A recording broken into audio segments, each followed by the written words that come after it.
ipakita rito yung repacking ng shabu. Video po ito. Bago-bago lang ito. April 27, 2023. Nagre-repacking ng shabu sa loob ng NBP Security. Kita niyo po yan. Ang nagre-repack po niyan ay... Oh, Katapang, bakit hindi mo nagawa ng action to, Katapang? Ikaw yung Bucor chief sa ating Bilibid. Pero bakit talamak ngayon ang shabu nagre-repack na doon sa Bilibid? Ano ang ginagawa mo? Humingi ka ng ilang milyon ang hiningi mo para sa mga CCTV na yan, sa mga high-tech na gadget daw na gagamitin doon sa Bilibid, doon sa ating Bucor. Pero ngayon, wala tayong nakikitang high-tech equipment, which is meron tayong nakikitang mga delivery ng shabu ngayon at nagre-repack ng shabu. Grabe, no? Yun pala guys, no? Gcash na yung delivery ng shabu ngayon. Grabe na. Grabe na yung Pilipinas, guys. Kawawa. Ngayon, nanawagan ako sa ating mga kababayan natin. Tayo po nagbabayad ng malaking buwis para isweldo sa mga politiko na to na nilagay natin. At sa lahat ng mga opisyal na nilagay ng ating president ngayon. So, dapat po tayong umaksyon dito dahil trillion of money po. Hindi lang milyon-milyon ha. Hindi lang bilyon-bilyon. Trillion of money natatanggap ng ating mga public agencies ng ating gobyerno ngayon.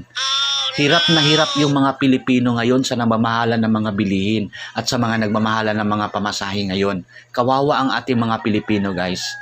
If you are a patriot, kung patriotic ka sa ating country, hindi mo ituloy itong ganitong klaseng politiko, itong klaseng politisyan na walang ginawang maganda sa bayan, kung hindi magpapahirap. Hindi nga na decrease yung mga bilihin na ang dami na yung natatanggap, meron pang donasyon, meron pang utang, no, na billion of dollars. Wow, saan yun napunta at bakit grabe yung hirap ngayon?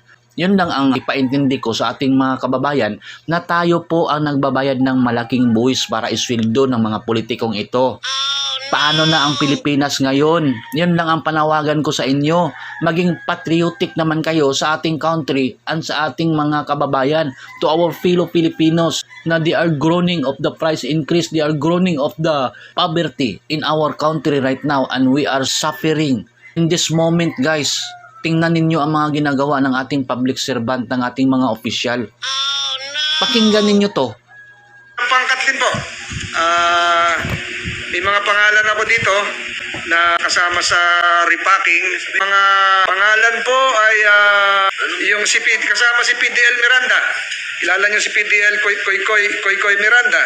Siya yung nagbebenta ng sabu. Mayor siya, April 29, 2023. Kita niyo yan, no? Paulit-ulit. Pero sinasabi niyo kanina, Ma'am Angie Bautista, wala na, tigil na yung kontrabando. Ano pa kayang ihigit pang balita dito? Shabu. Ngayon gusto kong ipakita naman yung pagpasok ng online delivery na pagkain. Ayan. Ito yung mga online delivery, MB10. Oh, MB10, pag binuksan yung MB10, hopya dapat ito. Ayan, pag binuksan yung MB10, PDL din ito nagbubukas. Nakita nyo, ayan Oh, pagbukas ng MB10, fragile. Fragile na shop ang hopya. Ayun, pagbukas, dahan-dahan, walang sound dito Ayan. Tingnan natin kung anong laman ito. Kasi pag hopya, nakalagay yun sa kahon Kaya ko binabanggit yan na Ginang Bautista, contrary to what you have just mentioned a few minutes ago, talamak pa rin. Hindi yung sinabi mo nung na chat, natigil na yung mga illegal contraband. Ito na yung hopya. Binubuksan yung hopya, bukas nung hopya. Yan, online na nga Gcash. Ayan. Ayan na nga, yan na nga, bubuksan. Tingnan natin kung anong klaseng hopya ang laman nito. Ayan, oops. Ayun, maputing hopya. Ayun. Isang blocking hopya. So nakita natin ngayon walang takot ang mga sindikato na gumawa ng mga illegal activities dahil nandoon na sila sa government, nandoon na sila sa loob ng Bilibid, na nandoon yung Bucor chief na si Katapang. So ano ang masasabi natin dito guys sa ating mga kababayan na maraming nabibiktima sa mga adik ngayon? Araw-araw may babaeng pinapatay. Safety pa ba ang ating mga kabataan ngayon? Safety pa ba ang ating mga fellow Filipinos, our innocent people na maggala-gala dito sa ating community na marami na ngayon na adik na mga kriminal na naglalabasan?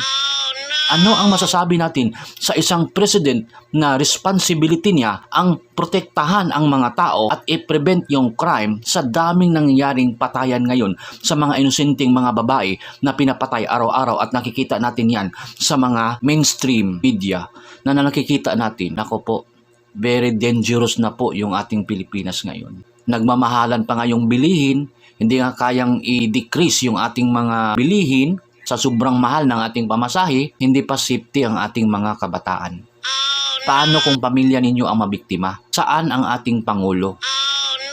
Yun ang tanong natin guys, kung bakit natin ginawang santo ang ating nilagay sa pwesto na instead serbisyuhan tayo ng maayos with integrity and honesty to the people and to the country. Yun ang totoo guys.